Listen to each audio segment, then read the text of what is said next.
Salut à tous, c'est Sylvain, j'espère que vous allez très bien en cette fin de semaine et on se retrouve pour une nouvelle vidéo. Donc ce coup-ci, on va parler bien évidemment de tennis avec le tableau final de Roland-Garros qui commence ce lundi. Donc dans cette vidéo, je vais vous donner tous mes favoris, toute mon analyse du tableau. Alors comme vous le voyez, je suis en maillot de l'équipe de France avec Sarah. On vient de finir de tourner une nouvelle vidéo sur l'Euro et une lecture du tableau pour savoir qui ira en finale. Donc je pense qu'à l'heure où vous allez regarder cette vidéo, vous pourriez déjà la voir en ligne sur la chaîne YouTube de Rue des Joueurs. Donc je vous invite à aller jeter un petit coup d'œil.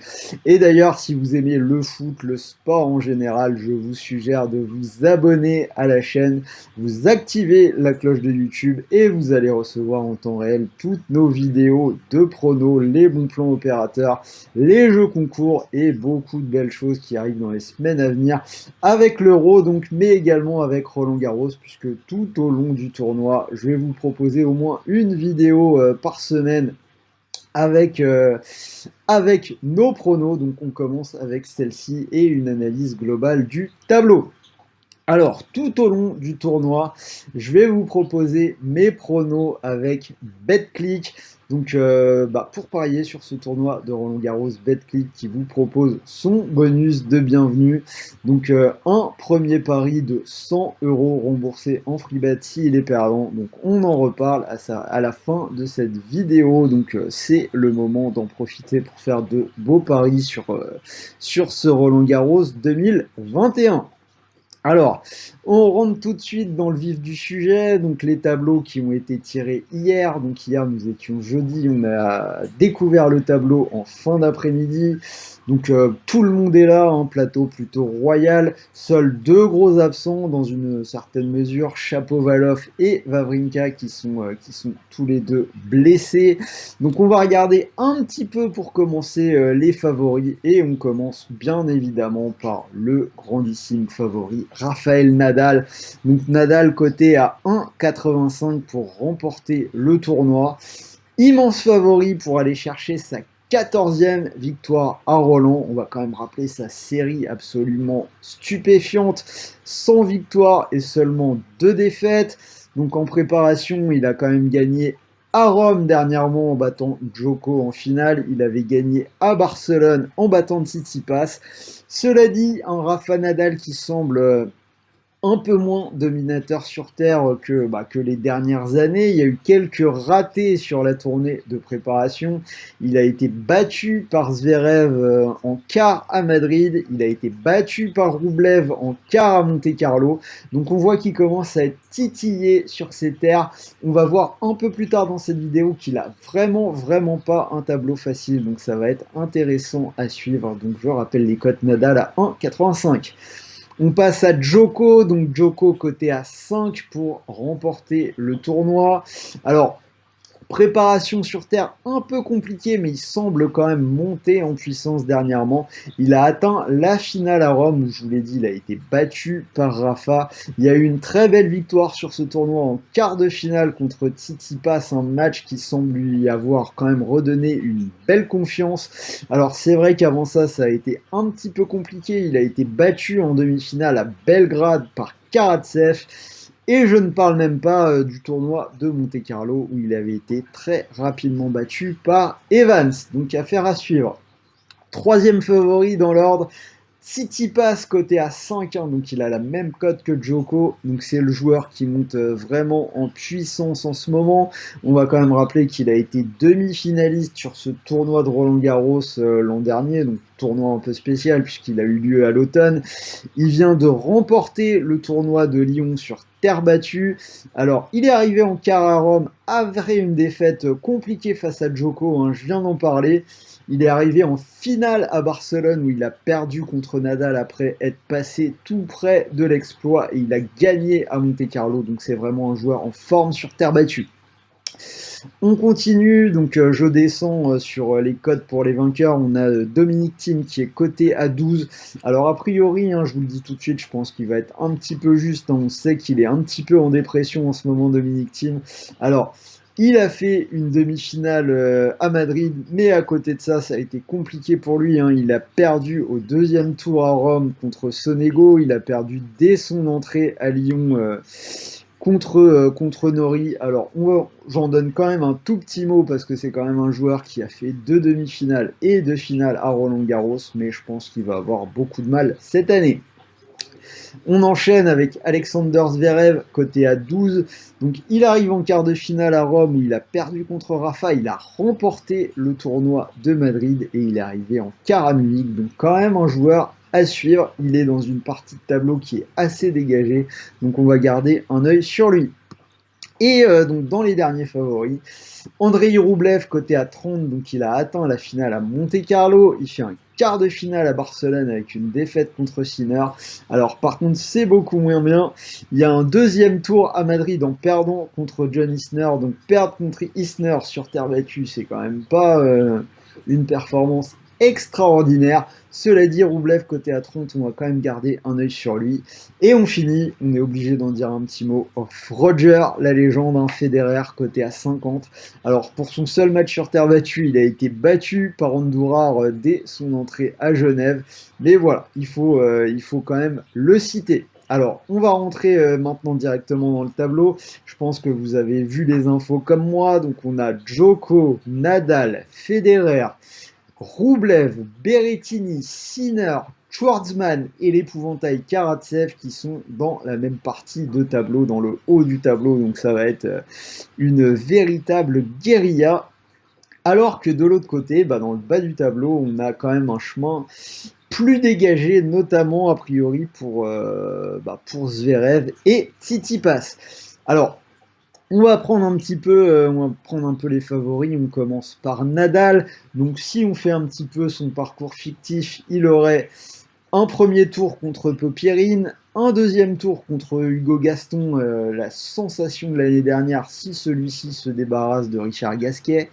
Troisième tour contre Nori et Sonego, donc déjà ça devient un petit peu compliqué, ça peut être piégeux. Un huitième de finale contre Sinner, un quart contre Rublev, Schwartzman peut-être, ou Karatsev, s'il venait à faire de nouveaux exploits, mais quand même a priori quand même plutôt Rublev, avant de retrouver Djoko en demi-finale. Donc vraiment un tableau pas simple du tout pour le roi de Roland-Garros, ça va être intéressant à suivre. Alors après, je vous le dis quand même, c'est très compliqué de faire l'impasse sur Rafa à Roland-Garros, et bien évidemment, je vais le donner vainqueur de son quart de tableau. Alors, à l'heure où je parle, les cotes ne sont pas encore tombées sur BetClick, mais vous devriez bientôt les avoir, gardé un œil dessus. Donc, je vais vous donner mes quarts de tableau. Donc, pour le sien, ce sera bien évidemment Rafa. Alors, passons à Djoko. Donc, Djoko, je vous le dis, je le vois également gagner son quart de tableau. Ça nous donnerait un premier tour contre Sandgren, deuxième tour contre Cuevas, troisième tour contre Hugo Humbert ou Caruso, huitième de finale. Donc là, on a Goffin, Demi-Nord ou Musetti. On ne sait jamais si Musetti venait à exploser, ce qui n'est pas impossible. Et on aurait un quart de finale avec soit Federer s'il arrive à remonter un peu la pente, soit Berrettini, Berrettini dont on parle peu mais qui a quand même gagné du côté de Belgrade et qui fait une finale à Madrid. Et donc je l'ai dit, Rafa en demi. Alors, donc Berrettini, ce serait pas étonnant. Donc Djoko qui mine de rien a un tableau qui n'est pas si compliqué que ça et je le vois remporter son quart de tableau. Alors, dans le bas du tableau, là, c'est quand même beaucoup plus dégagé, beaucoup plus facile. Donc, je vous l'ai dit, pour moi, deux favoris qui émergent. Alexander Zverev et Tsitsipas. Donc, du côté de Zverev, on aurait éventuellement un match contre Bautista Agut en huitième de finale. Et je ne serais pas étonné de voir Casper Ruud arriver en quart de finale. Peut-être plutôt que Dominic Thiem, un Thiem qui n'est pas bien, je ne serais pas étonné de le voir perdre face à Ruud. Ruud qui est bon en ce moment, victoire à Genève, demi-finale à Madrid, demi à Munich et demi à Monte-Carlo. Alors après, je vois quand même Zverev sortir de ce quart de tableau. Et dans le dernier, Donc on aurait un quart avec Tsitsipas qui là lui a vraiment un parcours dégagé et qui pourrait jouer son quart soit contre Carreno Busta, soit contre Garin ou des joueurs comme ça. Alors il y a également Daniil Medvedev dans cette partie de tableau, mais on va rappeler que Medvedev n'a jamais gagné un match à Roland-Garros. Il n'aime pas la terre et il a déjà un premier tour qui s'annonce compliqué contre Bublik. Donc il y a peut-être déjà un coup à faire sur le premier tour, une victoire de Bublik à 2,60 contre Medvedev qui n'a jamais gagné à Roland-Garros. Ça peut être intéressant. Mais quoi qu'il en soit, donc pour l'info qui vous intéresse, je vois Tsitsipas remporter ce quart de tableau. Donc ce qui nous donnerait en vainqueur de quart Djoko, Rafa, Alexander Zverev et Tsitsipas pour une finale que j'imagine entre Rafa Nadal et Tsitsipas. Alors, donc, bien évidemment, je le répète encore une fois, c'est compliqué de faire l'impasse sur Nadal à Roland-Garros. Je pense à nouveau qu'il va remporter ce tournoi, même si sa marge commence sérieusement à baisser face à la nouvelle génération. Alors, cote à 1,85. Alors, très honnêtement, cette cote, je la trouve pas énorme. Je vous invite à la prendre si vous ne pouvez pas profiter d'un bonus d'inscription. Alors, par contre, pour ceux qui n'ont pas encore de compte sur BetClick, je vous inviterai plutôt à tenter le coup sur Tsitsipas.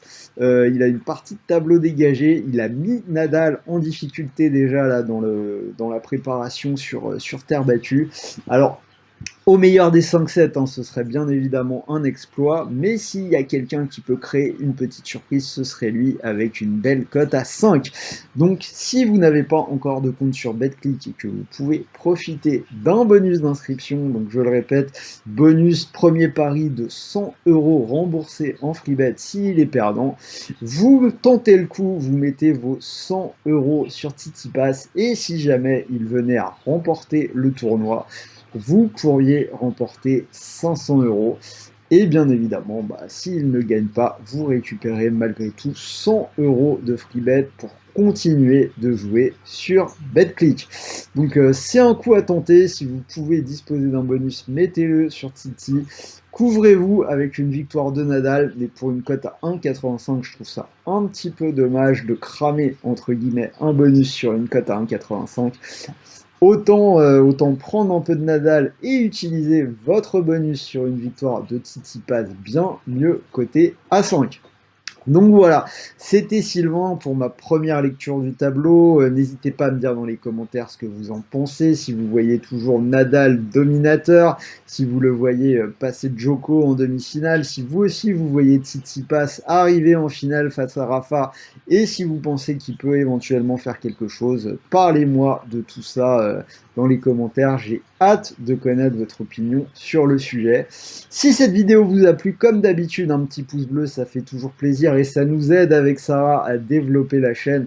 On en a besoin, on aimerait avoir un max d'audience avant l'Euro. Je crois qu'on a dépassé les 23 000, donc si on pouvait être à 25 pour l'Euro, ça ferait vraiment plaisir. Alors, en attendant, je vous souhaite une bonne fin de semaine. Pas beaucoup de matchs en ce moment, mais je vous souhaite quand même de bons paris et de bons gains. Et je vous dis à très vite pour de nouvelles vidéos de pronos sur Rue des Joueurs. Salut à tous les amis!